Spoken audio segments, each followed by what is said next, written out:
अस्सलाम वालेकुम viewers. Novel 7 episode number 11। Sir, मैंने सारी इन्फॉर्मेशन निकाली है। आपका सारा पैसा पाक कार्ड में सब कर चुकी है। कराची में जितने भी कॉलेजेस हैं जहां हमारे लोग हैं, उन लोगों ने सबसे बड़े कॉलेज को टारगेट किया था। हर कॉलेज में 4 लोगों की टीम है जो सिर्फ़ और सिर्फ ISI वालों के लिए काम कर रही है। इन लोगों का मकसद ड्रग्स को ख़त्म करके जवान नस्ल में नशा ख़त्म करना है। ये टोटल 4 टीमें हैं जो कि कराची के 4 बड़े कॉलेजेस में मौजूद हैं। सबसे बड़ी टीम का लीडर जाविक हैदर शाह है, जिसकी टीम में शाम, हिजाब और ज़ाइम शामिल है। शाम के बारे में पता करवाया है हमने, उसकी कोई फैमिली नहीं है, जबकि हिजाब और ज़ाइम का एक बेटा है। सर, अगर आप कहें तो बच्चे को उठा लें, सिद्रा इसके सामने बैठते हुए बोली, जबकि इनने नफ़ी में सर हिलाया। मुझे मेरा पैसा वापस चाहिए और अपना पैसा वापस हासिल करने के लिए मुझे दरख्त के पत्तों को नहीं बल्कि जड़ों को पकड़ना होगा। इनके ग्रुप का लीडर जाविक, जिसकी कमज़ोरी को मैं जड़ से पकड़ चुका हूँ, अब बस उखाड़ना बाकी है, किंग ने एक बुलंद कहका लगाते हुए कहा। अंधेरा धीरे धीरे छा रहा था। अभी शाम अपने घर वापस जा रहा था जब अचानक उसे सड़क के किनारे ज़ारा खड़ी नजर आई। ज़ारा इस वक्त यहाँ क्या कर रही है? वो हैरत से सोचता हुआ गाड़ी को आगे बढ़ाकर उसके सामने ले आया। वैसे तो आजकल उसे हर तरफ ही ज़ारा नज़र आती थी, लेकिन इस वक्त उसे ज़ारा के साथ एक और लड़की भी खड़ी नजर आई और कुछ फासले पर एक ड्राइवर गाड़ी ठीक करने में मसरूफ़ था। दोनों के चेहरे के तासुरात एक ताहत से बड़े हुए थे। शाम ने गाड़ी उनके सामने रोकी और दूसरी तरफ से गाड़ी का शीशा खोलते हुए अपने दिल के जज्बात को कंट्रोल किया और ज़रा सा झुककर ज़ारा से यहाँ रुकने की वजह पूछने लगा। खैर, वो तो इसके सामने ही थी कि गाड़ी ख़राब हो चुकी है, जिसकी वजह से वो यहाँ सड़क के किनारे खड़ी हैं, लेकिन फिर भी ज़ारा से बात करने का कोई ना कोई बहाना तो चाहिए था। शाम सर, कैसे हैं आप? ज़ारा ने मुस्कुराते हुए कहा। 2 दिन पहले जब शाम ने उस लड़के के मोबाइल से उसकी सारी तस्वीरें डिलीट करके उसे यकीन दिलाया था कि वो लड़का उसे ब्लैकमेल नहीं करेगा, वो उसी दिन से उसका शुक्रिया अदा करना चाहती थी, लेकिन उसे मौका ही नहीं मिला। जी, मैं यहाँ से अपने घर जा रहा था, आपको खड़े देखा तो पूछने के लिए रुक गया। सब खैरियत है ना? जी सर, सब खैरियत है। वो दरअसल हम शॉपिंग के लिए आए थे कि गाड़ी ख़राब हो गई और ऐसी मनहूस जगह पर जहाँ पर सर्विस भी नहीं है। घर में फ़ोन करके ही बता दूँ। ड्राइवर चाचा कब से गाड़ी ठीक करने की कोशिश कर रहे हैं, लेकिन शायद यहीं ठीक होगी। सारा ने मायूसी से कहा। अरे, इसमें परेशान होने वाली कोई सी बात है? आइए, मैं आपको आपके घर ड्रॉप कर देता हूँ, वैसे भी बहुत अंधेरा हो रहा है। Thank you so much sir, अभी गाड़ी ठीक हो जाएगी। ज़ारा ने माजरत करना चाही। इस तरह से वो किसी के साथ घर तो नहीं जा सकती थी, जबकि इसके घर वालों ने उसे ड्राइवर के साथ भेजा हुआ था। ड्राइवर चाचा उनके घर के बहुत पुराने ड्राइवर थे और उनके घर वालों के लिए काबिल एतमाद थे। ज़ारा, चलो ना घर चलते हैं यार, मेरे घर वाले इंतज़ार कर रहे होंगे। ज़ारा की सहेली बोली, जो कि उसी के मोहल्ले में रहती थी। कुछ ही दिन में उसकी शादी होने जा रही थी और वो आजकल बाज़ारों के चक्कर काटने में मसरूफ़ थी। ज़ारा, मैं कोई अजनबी इंसान नहीं हूँ, आप मुझ पर एतमाद कर सकती हैं। ज़ारा का इनकार करना शाम को बिल्कुल अच्छा ना लगा था। नहीं सर, ऐसी कोई बात नहीं है, मैं तो बस अगर ऐसी कोई बात नहीं है तो मेरे साथ चलने में क्या मसला है? देखिए, आपकी दोस्त भी काफ़ी लेट है, इन्हें भी जल्दी घर पहुंचना है। इस लड़की की बातों से अंदाज़ा लगा चुका था कि वो उसकी कोई फैमिली मेम्बर नहीं बल्कि दोस्त है। ज़ारा एक नज़र अपने साथ खड़ी लड़की को देखा जो उसकी हाँ की मुंतज़िर खड़ी थी। सारा ने उसे हाँ का इशारा किया तो वो खुश हो गई। वो बस जल्द अज जल्द घर जाना चाहती थी। वैसे तेरे सर बहुत हैंडसम है, वो गाड़ी में बैठते हुए सरगोशी नुमा अंदाज में बोली। हैंडसम तो हैं, ज़ारा ने खुशी से कहा। शट अप, तू ऐसा नहीं बोल सकती, तुम्हारे टीचर हैं, वो उसे घूरते हुए शरारती अंदाज में बोली तो ज़ारा भी मुस्कुरा दी।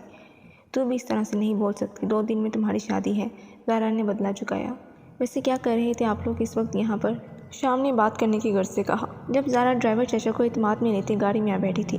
वो दरअसल सर, ये मेरी सहेली है, 2 दिन में इसकी शादी है, इसके सिलसिले में हम पार्लर आए हुए थे। हमारी अपॉइंटमेंट बहुत लेट थी, जिसकी वजह से हम बहुत लेट हो गए और वापसी में गाड़ी ख़राब हो गई।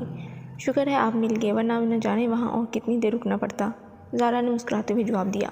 शादी बहुत बहुत मुबारक हो, अल्लाह तुम्हारी ज़िंदगी हर खुशी नसीब करे, इसने मुस्कुराते हुए दुआ दी, जबकि आसरा थैंक्स कहती शर्मा दी।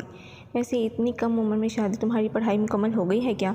इसने आसरा से पूछा। सर, पढ़ाई पूरी करके क्या करना है, मुझे कौन सा कोई जॉब करनी है, और बाबा का फ़ैसला है, और बेटियों का फ़र्ज़ होता है अपने बाप के हर फैसले पर अमल करें। बेटों का तो नहीं पता, लेकिन बेटियों के मामले में बाप से ज़्यादा नरम दिल और कोई नहीं होता। क्या तुम उस शख्स से मोहब्बत करती हो? शाम ये सवाल क्यों पूछ रहा था वो खुद भी नहीं जानता था। नहीं सर, मैंने तो उनको देखा भी नहीं है, बस बाबा के फ़ैसले के आगे सर झुका दिया, इसने मुस्कुराते हुए कहा। मोहब्बत भी कोई चीज़ होती है, आसरा को उस लड़के की हिम्मत देखते हुए बोला। मैं अक्सर सुनती और पढ़ती आई हूँ, मोहब्बत बाप की पगड़ी के सामने हार जाती है, लेकिन मुझे समझ नहीं आता ये मोहब्बतें बाप की पगड़ी के नीचे पैदा कैसे होती हैं। बाप की पगड़ी बचाने के लिए बेटी ने मोहब्बत को कुर्बान कर दिया, लेकिन मुझे समझ नहीं आता कि जब ये मोहब्बत पैदा हुई तब बाप की पगड़ी का ख्याल नहीं आया। अल्लाह हर बेटी को ऐसी नामहरम मोहब्बत से दूर रखे जो बाप की पगड़ी के नीचे पैदा तो हो जाती है, लेकिन इस पगड़ी को बचाने के लिए इस नाजायज़ मोहब्बत की कुर्बानी देनी पड़ती है। आसरा की बातों ने उसे काफ़ी मुतासिर किया था। वो छोटी सी लड़की काफ़ी गहरी बातें करती थी। इन्हें घर छोड़ने के बाद वो अपने रास्ते पर जा चुका था, जबकि ज़ारा उसे इसरार ही करती रही कि वो चाय तक रुक जाए, लेकिन वो नहीं रुका। लेकिन ज़ारा को आते आते बताया कि वो बहुत जल्द यहाँ आएगा। زارا نے وجہ نہیں پوچھی تھی اور نہ ہی اس نے بتائی۔ اس نے گھر میں قدم رکھا تو گھر میں بالکل اندھیرا چھایا ہوا تھا۔ زاوق نے اسے اندر جانے کا کہتے ہوئے گاڑی پارک کرنے چلا گیا۔ اس کا سامان ابھی تک گاڑی میں ہی تھا۔ زاوق نے کہا تھا وہ لے آئے گا۔ اس نے موبائل کی روشنی میں سوئچ بورڈ ڈھونڈا جو دروازے کے بالکل ساتھ ہی تھا۔ اس نے لائٹ آن کی، صاف ستھرا جگمگاتا گھر جسے تو اس دن بھی نہیں دیکھ پائی تھی۔ اس دن اس نے یہی سوچا تھا کہ وہ یہ گھر زاوق کے ساتھ دیکھے گی۔ کیا ہوا احساس، تم یہاں کیوں رکی ہو؟ وہ بھی دروازے کے نزدیک کھڑی تھی جب وہ لوٹ آیا۔ کچھ نہیں، بس آپ کے ساتھ اندر جانا چاہتی ہوں، آپ کے ساتھ ہی یہ گھر دیکھنا چاہتی ہوں، احساس نے مسکرا کر کہا۔ اس وقت اس کے چہرے پر کوئی مایوسی نہ تھی، وہ کچھ حد تک ریلیکس ہو چکی تھی۔ زاوق نے مسکراتے ہوئے اس کا ہاتھ تھاما۔ چلو آؤ، میں تمہیں گھر دکھاتا ہوں۔ میں جانتا ہوں اس دن بھی تم نے یہ گھر نہیں دیکھا تھا۔ آئی ایم سوری، میں تمہیں اس دن ایسے ہی چھوڑ کر چلا گیا، لیکن بہت ضروری کام تھا، اگر ضروری نہ ہوتا تو نہیں جاتا۔ وہ اس کا ہاتھ تھام کر اسے گھر کا کونا کونا دکھاتے ہوئے بتانے لگا۔ آج بھی آپ ضروری کام چھوڑ کر آئے ہیں نا؟ میں کوشش کروں گی آپ کے کام کے بیچ بالکل بھی نہ ہوں۔ مجھے پتہ ہے آپ اپنے کام سے بہت پیار کرتے ہیں اور میں چاہتی ہوں کہ آپ کا یہ پیار آپ کے کام اور اس وطن کے لیے ہمیشہ بنا رہے۔ احساس نے مسکراتے ہوئے کہا تو وہ بھی مسکرا دیا۔ تھینک یو میری میٹھی سی جان، اب اگر اجازت ہو تو کچھ کھا لیں، مجھے بہت سخت بھوک لگی ہے۔ احساس کو پتہ تھا کہ راستے میں ہوٹل میں اس نے اپنے اور اس کے لیے کھانا پیک کروایا تھا۔ بھوک تو مجھے بھی بہت سخت لگی ہے، اب ہم باہر کا کھانا کھائیں گے، لیکن کل سے کھانا میں گھر پر بنایا کروں گی، احساس نے کچن کی راہ لیتے ہوئے کہا۔ وہ مسکرا دیا۔ بالکل بھی نہیں، جب تک تمہارے پیپر نہیں ہو جاتے تب تک تم گھر کا کوئی کام نہیں کرو گی، پیپرز کے بعد جو چاہے کرنا، اور ویسے بھی کچھ عرصے بعد تم بچوں میں بیزی ہو جاؤ گی۔ وہ مسکراتے ہوئے بول کر اس کے آگے چل دیا، جبکہ بچوں کا نام سنتے ہی احساس کے قدم وہیں رک گئے۔ چہرہ لال ٹماٹر ہو چکا تھا، جبکہ زاوق بنا اس کی حالت پر غور کیے آرام سے کھانے کے لیے پلیٹس نکال رہا تھا۔ کیا ہوا جانم، تم وہاں کیوں رک گئی؟ کیا بھوک نہیں لگی؟ زاوق مسکراتے ہوئے بولا، جبکہ احساس بنا کچھ بولے اس کے قریب آ بیٹھی۔ زاوق کے ہزار بار منع کرنے کے باوجود اس نے برتن اٹھا کر نہ صرف کچن میں رکھے بلکہ بڑے اچھے سے دھو کر واپس سلیقے سے وہیں رکھ دی جہاں پر پہلے تھے۔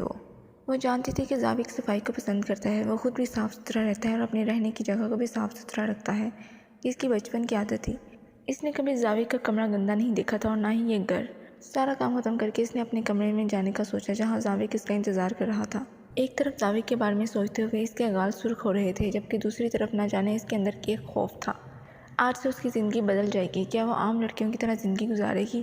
کیا وہ ایک اسٹوڈنٹ کی زندگی گزار سکے گی؟ بہت سارے سوالوں کے ساتھ اس نے کمرے میں قدم رکھا جہاں وہ بیڈ پر لیٹا ہوا کوئی فائل دیکھ رہا تھا۔ اسے دیکھ کر مسکراتے ہوئے اپنے ساتھ سائڈ پر بیٹھنے کا اشارہ کیا۔ وہ آہستہ آہستہ چلتی بیٹھ کے ایک کونے پر آ کر بیٹھ گئی۔ اس کی گھبراہٹ کو دیکھتے ہوئے زاوق نے مسکرا کر اس کا ہاتھ تھاما اور اپنی طرف کھینچ لیا۔ کیا سوچ رکھا ہے؟ اس چھوٹے سے دماغ میں کون کون سی سوچ سوار ہے، مجھے بتاؤ۔ وہ اس کا سر تکیے کے ساتھ لگاتا خود اس پر جھکا ہوا تھا۔ کچھ نہیں، کچھ بھی تو نہیں۔ وہ پہلی بار اس کے اتنے قریب نہیں آیا تھا، پھر بھی اتنا ڈر، نہ جانے کیوں اس کے ہاتھ پیر کانپ رہے تھے، دل زور زور سے دھڑک رہا تھا۔ جب زاوق نے اس کے دل کی دھڑکن کو اور بھی سلو کر دیا، وہ اس کے لبوں پر جھک کر اسے منہ کھلانے پر مجبور کر گیا۔ کمرے کی خاموشی میں اس کی سانس کا قطرہ قطرہ پیتے ہوئے وہ مدہوش ہونے لگا تھا۔ اس کے لبوں کو آزادی بخشی تو اس کے چہرے سے جیسے خون نچڑنے والا تھا۔ میری جان، اتنا سوچنے کی ضرورت نہیں ہے، میں جانتا ہوں تمہارے دماغ میں کون سے سوال اٹھ رہے ہیں۔